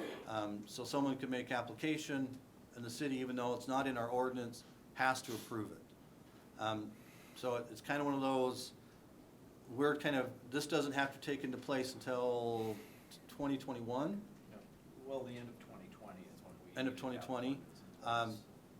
We felt it was important because people are making application with the state to have these type of things and want to be able to know what cities I can be in and have the ability to do it. So we went ahead and started that to get a jump on it.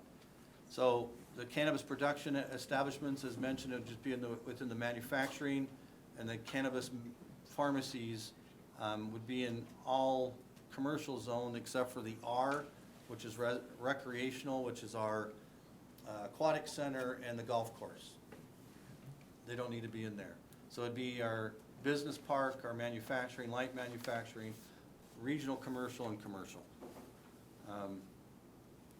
So part of the change is to add what are these types of facilities and uses within our ordinance.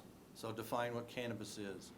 The funny thing about that is, depending on what section you go to, cannabis referred to this section, and this section calls it marijuana, and then refers it to another paragraph, which is the big long thing you see here. So Andy and I felt, let's just put the big old long thing on there. So someone coming in doesn't have to go to state code, our code, state code. It's all in one package. So all these uses and definitions just come from the state statute as it's defined. So the Planning Commission did hold a public hearing on this, has made recommendation to approve. So there we are. Okay, thank you, Steve. Council, any thoughts before I open to the public? Okay, I'm going to open this to the public for comment. If you have a comment on this particular ordinance, I'd ask you to come to the mic and give us your name and address. Anybody?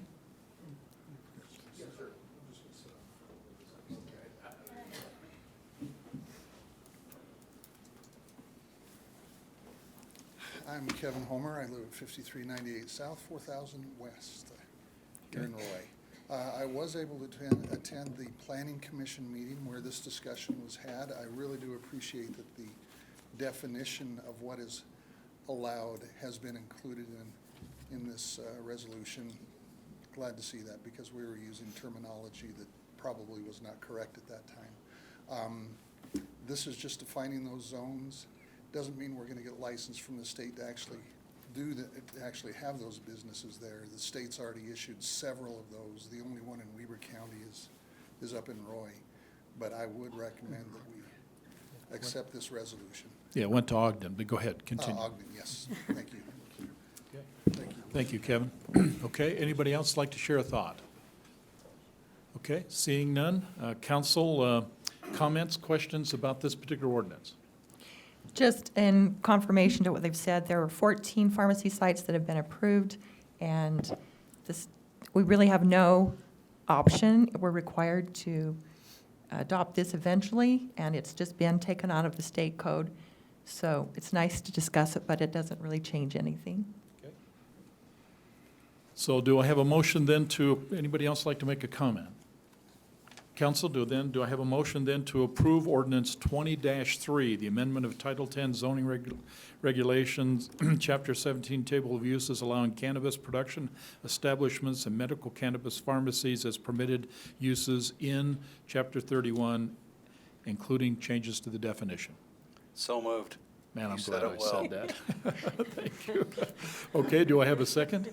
I second it. Thank you. Okay, this is a roll call vote. Morgan? Councilmember Paul? Aye. Councilmember Wilson? Aye. Councilmember Saxton? Aye. Councilmember Jackson? Aye. There you go. Oh, Saxton and Jackson, that kind of Yeah. sounds alike. That was good. Thank you. Okay. We do have, I believe, one more presentation before we go into open public comments. This is Cascade Energy. Matt, you're going to share your thoughts with us. Thank you.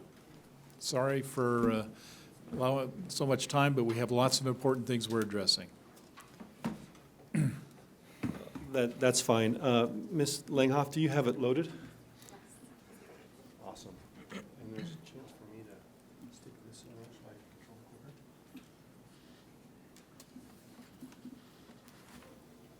See if it works. There we go. Excellent. Mayor and City Council, I appreciate the time to address you today. I also want to welcome the new City Council members. I served on the City Council in North Salt Lake for 8 years, and for the first 6 months, I just didn't want to say dumb stuff. So after that, I wasn't afraid of saying dumb stuff. So anyway, welcome. We appreciate your service. So I work for Cascade Energy. We were hired by Rocky Mountain Power to promote energy efficiency with water systems. So we approached your city 2 years ago and invited them to participate in what's called strategic energy management. It's a 1.5-year long process. There's coaching involved. We teach energy principles. We work with your guys directly. There's a model created. We measure, and in the end, we can quantify the actual savings achieved by cities that participate. You guys agreed to participate. A group of 3 other cities and one water district. And so we started in January of 2 years ago, January of 2018. This is kind of a visual representation of the process we've gone through, but I'll kind of talk through some of it. Actually, maybe this is a better, actually I don't have I'll just tell you, there were 5 workshops. We had a treasure hunt here with your city, with your operators. And then we've had ongoing support for the last year or so. The time period ended in June. The reports were submitted in the fall. And we're here today to present to you your results and also to commend your employees and the fine work that they did. So here is the team that participated with us. The executive sponsor was Ed Sorensen. Our energy champion was Jeff Elmer. And near as I could tell, the co-champion was Daryl Illam. We actually got a picture of them at one of our workshops. This is them here.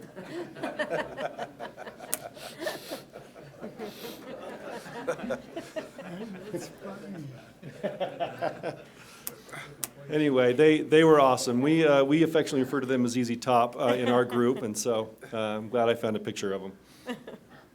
Oh, here's the calendar that I wanted to show you. So here it kind of breaks down. It shows the months of when we met. Our first meeting was in January, like I said, January 18th of 2016, or 18, and we worked through that time period. So since I've already discussed that, I'll move on. Here's the observations we had with your water system. So first, we looked at the 2 years prior to that, and we looked at your energy use and your water production, and when you were taking water from Weaver Basin, and when you were producing water from wells. And I put the best minds at Cascade on this, and we couldn't make heads or tail of that graph. So in the end, we made a very simplified model based off historic use. And as we met with your guys, we came to understand why this was kind of so erratic. Here it shows your wells and booster stations, the annual energy use, the cost to you to run those sites, and the percentage of your total energy to operate those. And then here is a breakdown each of the year 14 through 17, and the percentage of the water that you purchased from Weber Basin and how much was was from your own well water. A couple observations we made. Your operators, Jeff and Daryl, came up with this on their own. And when we came to the treasure hunt, they already said, we've already started implementing these things, which was awesome. Here's two main actions taken. One was you have pressure reducing valves in between your zones coming down your elevations. And those PRVs are there in most systems to, like in my city, in case there's a fire in a middle zone, and you've depleted the water in that zone, you could open up those pressure reducing valves and flood that zone so you continue to fight the fire even though you've depleted that water and the pressure there. But since you get most of your water in your highest zone, they just cracked open those pressure reducing valves and allowed water to flow by gravity to lower zones, whereas in the past they were taking that pressure, they're putting them into in-ground storage tanks, and then they were boosting it into lower zones, adding unnecessary energy. So they'd already cracked those PRVs open and were allowing water to flow with gravity from upper zones to lower zones. And the second thing is that you have an agreement with Weber Basin where you pay for your total water allotment, whether you use it or not. Now, there are penalties if you go over. So a lot of cities, in order to make sure you didn't go over, were being very generous. You know, the allotment was, for 100%, and they might use 60% or 70%, somewhere in that range.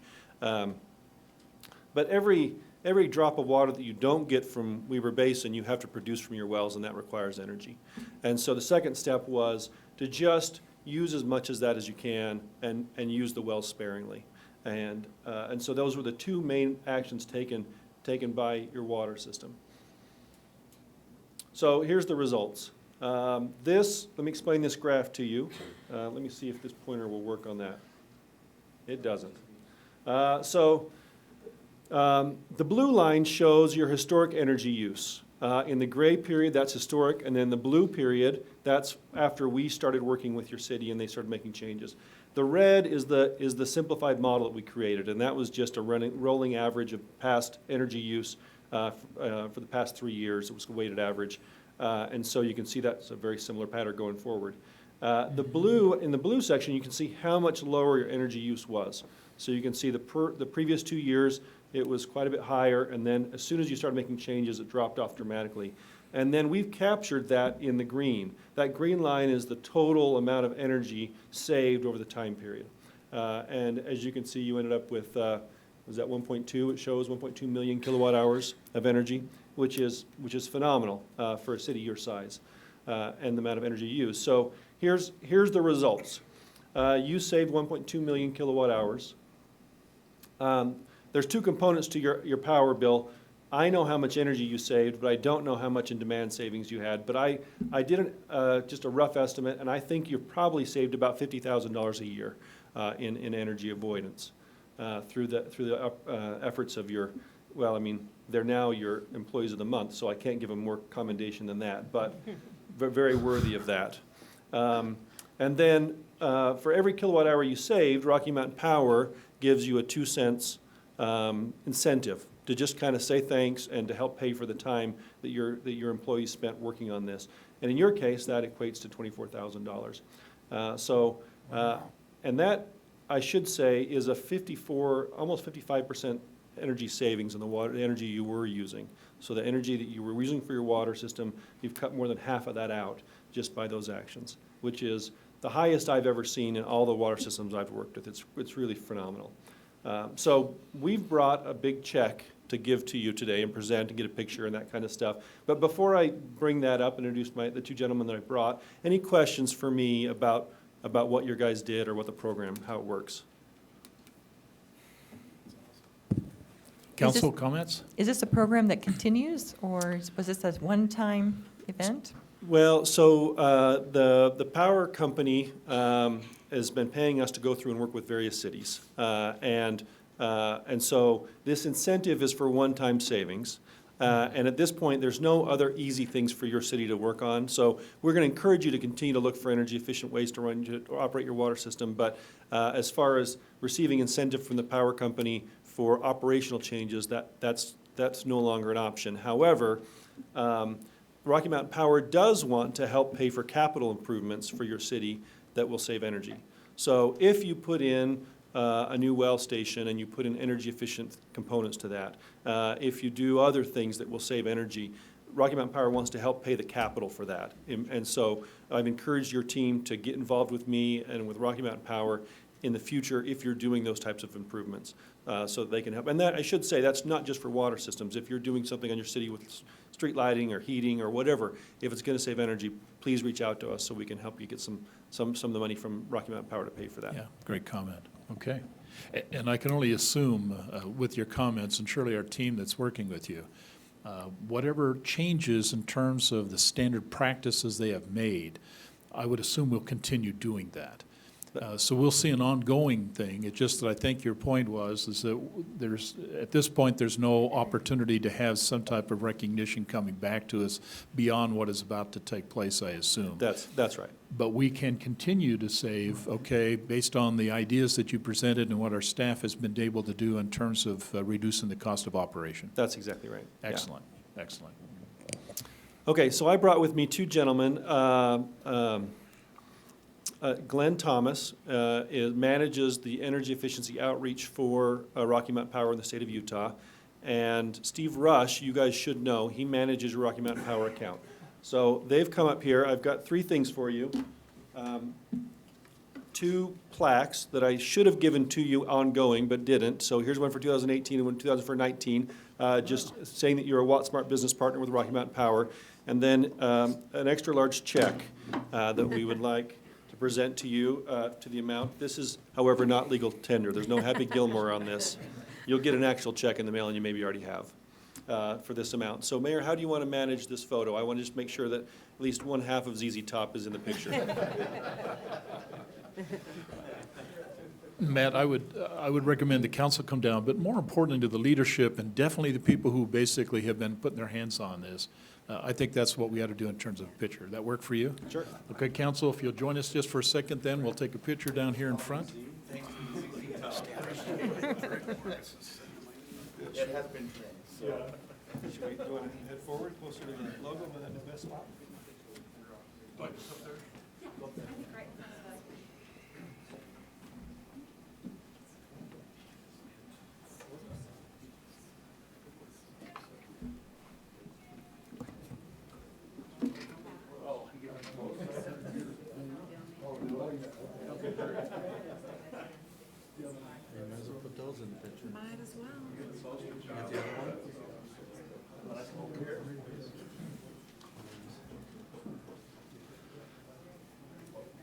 Okay, just a little bit closer. Okay, 1, 2, 3. Great. Thank you.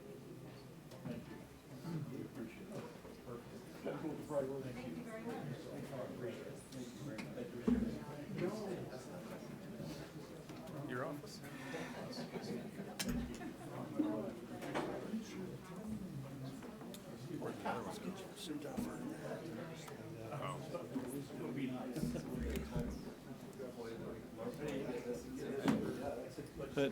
And Mayor, with your permission, we'd love to get a copy of that picture, if that's all right. Morgan, could you make that arrangement? Thank you. Thank you. Okay. Thank you, Matt. Okay. I'd like to reconvene, but I think we've lost just a couple of our council members.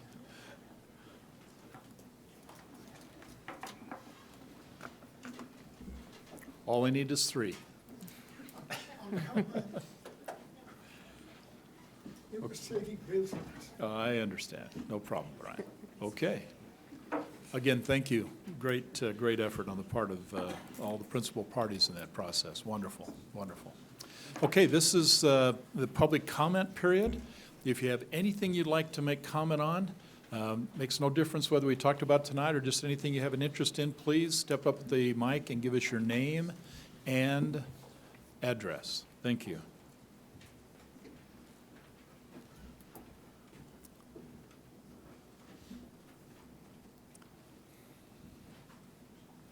Hi, guys, it's me again, Tim Higgs, 5381 South, 3400 West, Roy. I have actually two things. One of them I'm hoping is pretty simple. Pull that mic, Tim, down just a little closer to you. Is that Thank you. better? Yeah. Okay. The first thing I wanted to mention, just to see if we can have corrected going forward, I love the Roy Connections newsletter that goes out every month, and learning and seeing what's going to be going on. But I've noticed the last couple of times there's been an error in the Roy City City Council times. It still says 6 o'clock. I wonder if that could get corrected to be 5:30. That should have changed in January. Okay. All right. The second thing that I wanted to bring up for consideration is quite some time ago, for those that were involved, maybe it doesn't seem like that long ago, but there was an ordinance surrounding rabbits and chickens. Yes. And being able to fill out an application to have rabbits and chickens on your property and to use those and raise those. Correct. At the time that was brought up and discussed and put together, there were several different compliance measures that needed to be met in terms of locations and dimensions and fence heights and all different things. But since that time, I've had some neighbors, we have larger yards, and our neighbors have started having them, and they've, as far as I can see, they've complied with the regulations. But there's some regulations that I think are problematic, and it deals with the feed and the maintenance. And it's been an attraction for rats. In the last 2 weeks, I've killed 3 rats in one of our outbuildings. And my neighbors to the north and south of me have had the same problems. I love my neighbors, and I'll gingerly approach them to see if maybe they can do something with just the maintenance of it, so maybe we don't have an attraction in that way. I've never raised them, so I don't know what can or can't be done, but I know I'm having to set traps now daily, and I'm getting a couple per week. So perhaps this body could look at that and decide if maybe there should be something added to that ordinance in maintaining the area where you're keeping them so that it's not attracting problems. And that's it. Thank you. Okay, thank you. Appreciate your input. Okay, anybody else would like to share a thought with us? Thank you. Name and address? Yeah, Trudy Crossley, 5552 South, 3750 West. Thank you. Just had a quick comment. We have the new speed humps down 5700. Yes. 2 of them are drivable. One of them is essentially a stop sign. I'm just wondering if that is going to be addressed at all, and it hasn't been painted, so it's not as visible as the other 2 either, especially at night. So I'm just bringing it up as a concern, because I have to drive over it many times a day. You do too. And They've heard about it. Okay. There's a couple of things. They've got to wait till the weather's at a point where they can paint it and try to modify it. I hope they don't paint it as is, because it's really needs some help. Actually, I don't know if you want to talk to it, Mayor, I can. Those are actually temporary. The real ones will be, as was discussed, the wider ones. That have some transition? Yep. Okay. I Those have were to family get in members who before come to winter, visit and me at night, and they unfortunately- don't know they're there, and, you know. I know, it's my like, daughter chastised ugh. me the other night because I forgot one was there and gunk, and Yeah. yeah. No, it's Okay, been so- talked about, and I'm- weather was a problem. They got them in, they had to take the rubber ones out because the plows couldn't go over, and because of the situations they were having, they had to put something in. So they put those in. Unfortunately, the third one got put in before they were able to finish it, and they've tried to modify it, hasn't worked. We understand that. Okay. Hopefully when the weather breaks, they'll rip them out and they'll put in the transition, the big transition ones like was discussed in the transportation meeting. Okay, thank you. Ross, you want to add anything to that? Okay. Just to recap that then, those are speed bumps. They need to be speed humps. Speed humps are 12-foot wide. That's the effective transition, so you can go over to 25 miles an hour without tearing the bottom of your car out. And so they're expected to be changed as soon as the weather moves. But I will tell you, to replace those will require us to completely remove those and rework those in cement, I believe is the plan. So that is a spring action. We'll hopefully have that worked in the spring. Perfect. Any other questions or comments? Please, name and address. Barry Molman, 4073 South, 2175 West.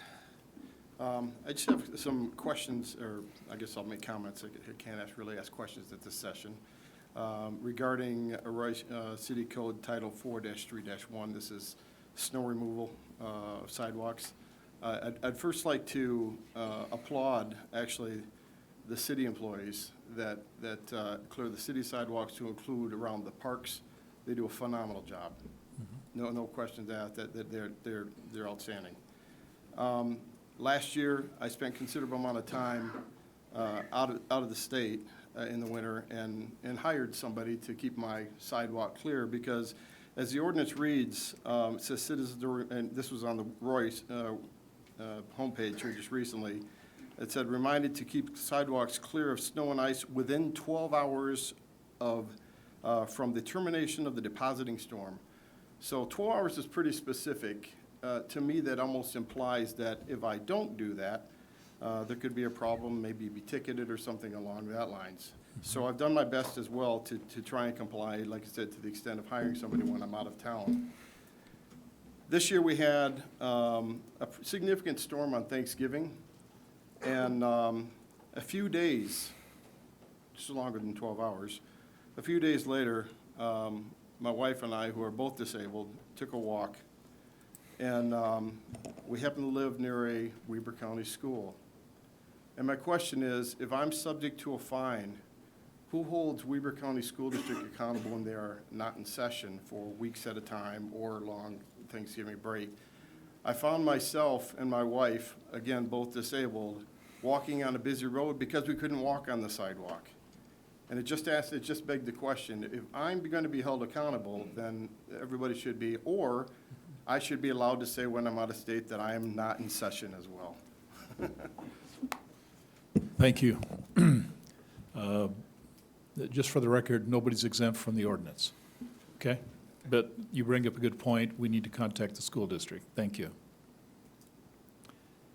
Anybody else have a thought? Okay. Kevin? Name and address? I'm Kevin Holmer, live at 5398 South, 4000 West.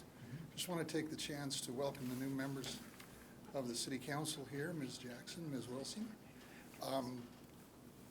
You've been sworn in for over an hour. I don't have your email addresses. So as soon as you can, and as soon as we can get the city website updated, I'd appreciate that so we can get some communication going. And that's all I ask for, email. Thank you. Okay.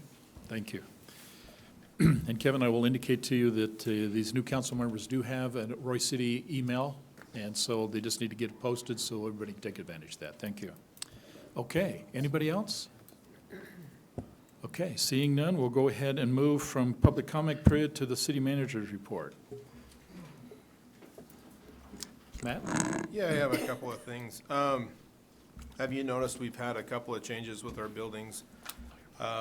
Parks and Recreation is now in the new library, or in the old library. I welcome you guys to go over there anytime, considering doing an open house, but I think it'd be a little bit better if we just go over there at our own leisure, and not make an event out of it.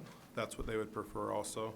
Also, go down to Public Works. Moeta is pretty much gone, other than just some debris and concrete and things that they're still cleaning up. So we're moving pretty quick on that. As you guys all know, that there's going to be a significant savings without the railroad property down there. I have a question about that. Have we Sure. talked to the railroad about that? Do they know what our intentions are? So if you talk to the railroad about it, they usually give you 30 days to vacate their land. And that's what the holdup is. So we don't have the ability to vacate yet, so at that point in time, we will. So with that, are you going to change the entrance to Public Works? We haven't decided yet. We're looking at it, but we don't know if it'll be better that way or not. But help us with this comment, Ross. My understanding is the purpose of going ahead and making this move will allow you to put your office, or at least the conference room access, on a main floor. And you're going to move into the old rec office, is that correct? Okay. The building is gutted right now. Okay, so I think then the public will be coming to your new office location, and there really no need to go through your Public Works building. Is that a fair statement? Okay, Other than they're bringing, when we do dumpsters, clean up and stuff like that, they, oh, yes, yeah, But if they're coming to visit you or something, they'll come to your new offices when they're done, which is Okay. the old Parks and Rec building. perfect. Yep. Okay. Go ahead, Matt, anything else? As you guys know, Chief Como has retired from Roy City. His last day was on last Friday. We wished him the best of luck. He took a new job elsewhere as well. But with that, his job is open until the end of this week. The plan going forward is to review applications the following week. The week after that, I believe it's the week of the 20th. That is a huge fire conference down in St. George, and so we won't have any luck doing interviews that week. It will be the following week. So we're kind of gearing up for that. On the 21st at 4 o'clock, that's next council meeting, we have a photographer coming to take all your guys' pictures. So we're going to do everybody's. They're going to be for out in the hall and just for other purposes like the city website. So they're going to be here right at 4 o'clock. It's actually Bell Photography. They'll be here. Just come prepared for that with a smile. So the Parks and Recreation Department, there's the ramp grant coming up that we can apply for. They've made a couple of changes to the ramp grant. They'd like funding in place for the matching funds. We've been thinking about different things to do, and we're proposing that, or we're considering writing a ramp grant for Roy West Park, back in the very back corner. That would be the northeast corner. There is a ramp off of the DRNG trail that just tails off into grass.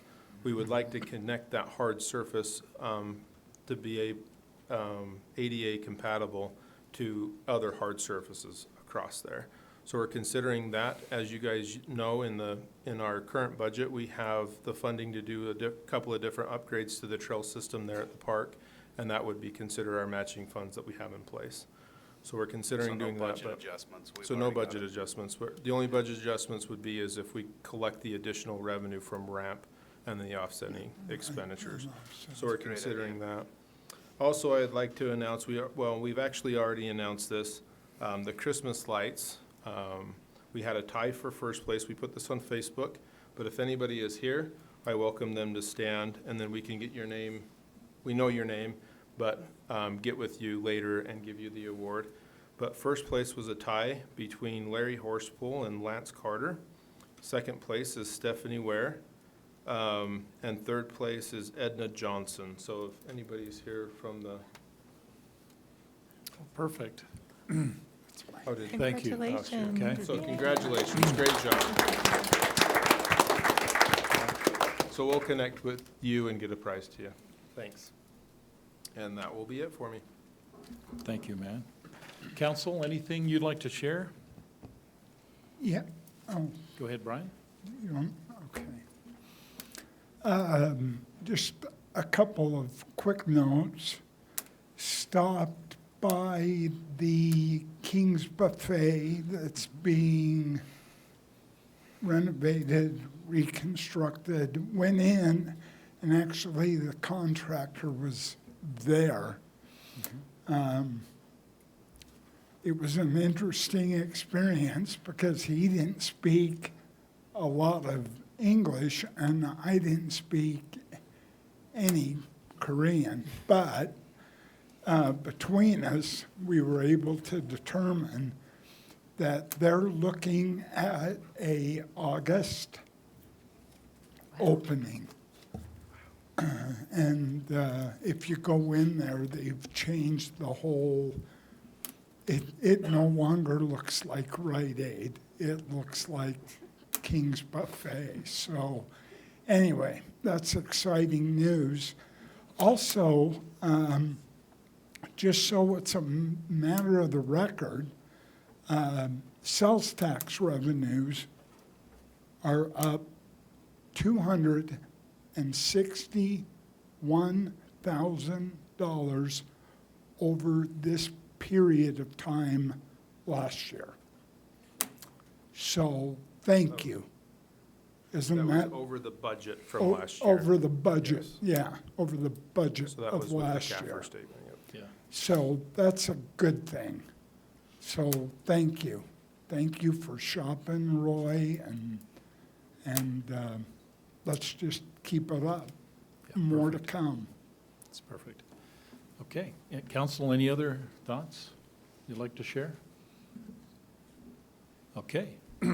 Seeing none, let me just make a point, if I can, Council, what I will be asking in the upcoming city council meetings, if you have a project or an idea that you would like to have the city working on, I would ask you that you bring those ideas to the council, and then we can use the council as an avenue by which we can get some things looked at and projects worked, okay? So if you'll consider that as we go forward, it's very important that the council as a body makes those recommendations.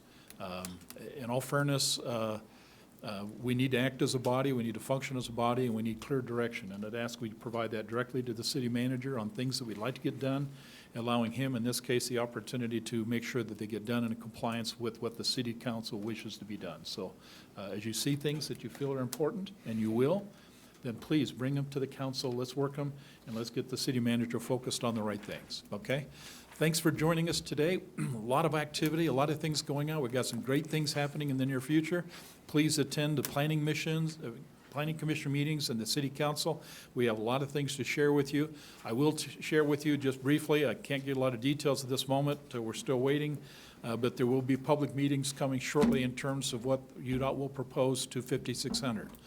We were told, I was told by email, Matt was involved in that conversation, that discussion will take place beforehand with the property owners, with their recommendations, and then to the entire general public.